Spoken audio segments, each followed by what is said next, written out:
안녕하세요. 10월 12일 목요일입니다. 오늘은 로마서 4장 6절부터 9절까지 보시겠습니다. 6절부터 8절까지입니다.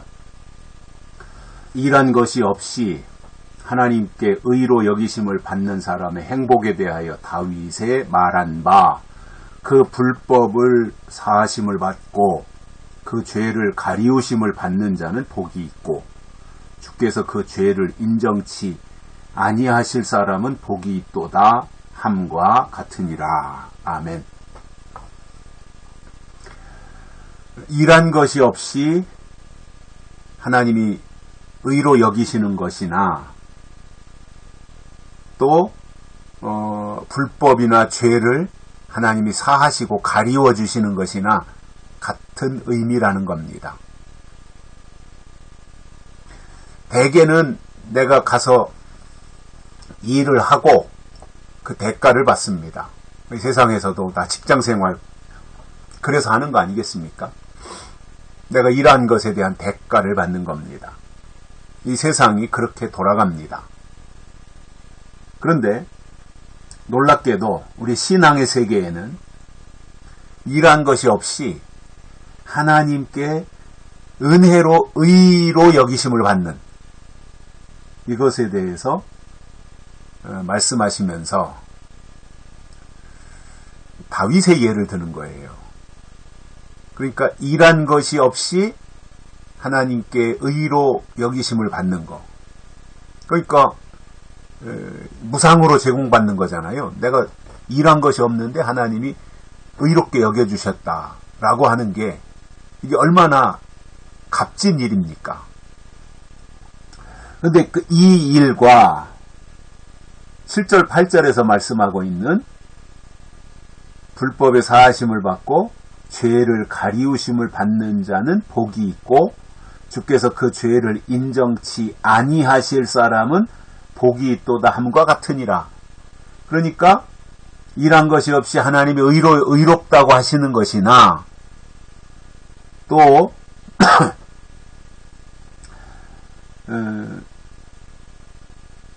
불법을 행했는데 하나님이 그것에 대해서 사해 주시고 잘못을 했는데 잘못에 대해서 하나님이 가려 주시고 죄를 지은 것에 대해서 하나님이 그 죄로 인정치 아니하시는 것. 이것과 같은 의미다라는 거지요. 그러면 저도 그렇고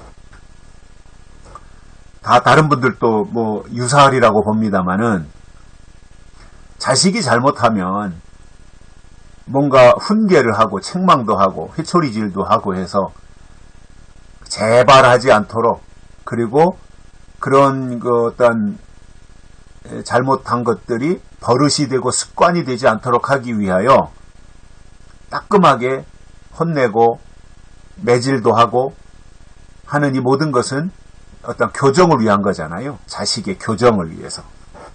요즘에는 그렇게 회초리질을 하면 안 된다고 이제 그렇게 다 가르치고 있으니까 또 시대가 상황이 그렇게 바뀌어 가니까 그런 부분들에 대해서는 인정을 해야 되겠습니다만은 아무튼 부모가 자식을 향해서 자식이 잘못되지 않고 바르게 되도록 책망도 하고 훈계도 하고 교훈도 하고 가르치기도 하고 하는 이런 과정을 설명하면서 사실상 모든 부모는 자식이 밖에서 아무리 잘못하고 들어와도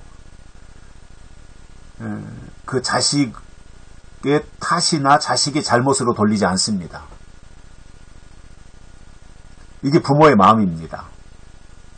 제가 어렸을 때 저희 부모님들도 그러셨을 것이고 또 제가 결혼해서 낳은 저의 자식들에게도 제가 그렇게 합니다.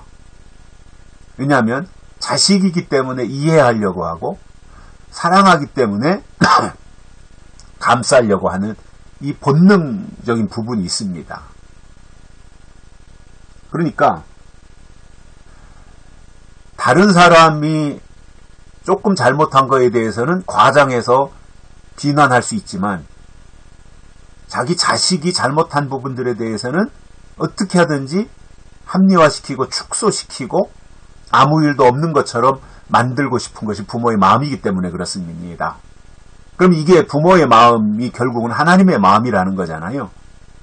그러면 바울이 로마서에서 말씀하면서 하나님의 마음을 다윗이 말씀한 것을 통해서 바울이 인용한 거예요.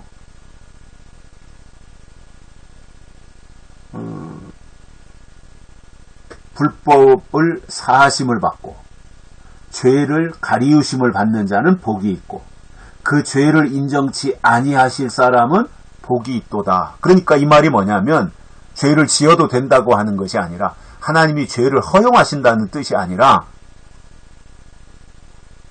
하나님이 죄를 가리워 주시는 사람이 있고 죄를 죄로 인정치 않는 사람이 있다는 거예요. 그러면 이게 누구겠어요? 좀 전에 말씀드린 것처럼 자식을 향한 부모의 마음이잖아요. 모든 부모가 다 그렇지 않겠습니까? 설령 자식이 크게 잘못을 저질러서 감옥에 들어가더라도 부모는 늘 정말 눈물로써 자식을 위해서 어디다가 하소연도 하고 탄원서도 보내고 그러면서 하는 말이 뭐겠어요? 우리 아들은 원래 그런 애가 아니었다. 그런데 요즘에 친구 잘못 사귀어서 친구의 영향을 받은 거지 우리 애가 그런 것이 아니다. 친구 잘못이다. 이렇게 떠넘기려고 하는 것이 부모의 마음이에요. 그래서 자기 자식의 잘못을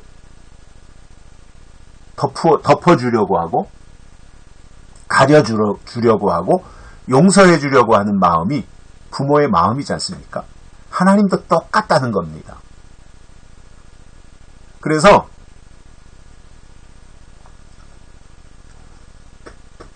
일한 것이 없이 하나님께 의롭다 여기심을 받는 것. 아무것도 내가 한 게 없는데 하나님이 너는 의로워 이렇게 하시는 거나 내가 큰 잘못을 저질렀는데 하나님이 그것을 가려주고 죄로 인정치 않는 것이나 같은 의미라는 거예요. 다 하나님이 거저해 주시는 것이다 그 말입니다. 이게 은혜라는 말이에요. 은혜. 일한 것이 없는데 의로 여겨주시는 것도 하나님의 은혜이고 우리의 죄를 가려주시고 용서해 주시고 그 죄로 인정치 아니하는 이것도 하나님의 은혜라는 말입니다. 결국은 하나님의 은혜로 우리가 사는 것이고요. 또 하나님 앞에 나가는 사람은 하나님의 은혜로 나가는 것이라는 말이고 결국 하나님의 은혜를 덧입는 것이 가장 큰 복이다 말입니다. 바울이 지금 그렇게 말하는 거예요. 복이 있도다 이렇게 말씀하고 있지 않습니까? 그래서 우리는 내가 헌신하고 충성하고 수고하고 땀 흘리고 노력한 것보다도 하나님이 주시는 것이 훨씬 더 귀하고 값지고 크다는 것. 이게 하나님이 우리에게 의로 여겨주시는 복이고요. 우리가 바로 살려고 몸부림치지만 그럼에도 늘상 우리가 넘어지기도 하고 실수도 하고 죄도 짓고 하는 이러한 과정 속에서 하나님이 용서하시고 기억도 아니하시고 그리고 가려주시는 그래서 마귀가 사탄이 더 이상 그 사람의 실수를 통해서 침투에 들어와서 그 사람의 인생을 고꾸라뜨리지 못하도록 창조자이신 하나님 그리고 우리를 위해서 십자가에 달려 돌아가신 예수님이 그것을 다 가려주고 용서해 주신다는 것입니다. 이것이 은혜라는 말입니다. 이것이 우리 기독교의 축복이라는 말입니다. 그렇다고 해서 마음대로 살아도 된다 그런 의미가 절대로 아닙니다. 하나님께 이러한 은혜를 입은 사람은 하나님의 뜻대로 살려고 더 애쓰고 노력하게 되어 있습니다. 이것이 성숙한 사람의 모습이기 때문에 그렇습니다. 여기까지 하겠습니다. 고맙습니다.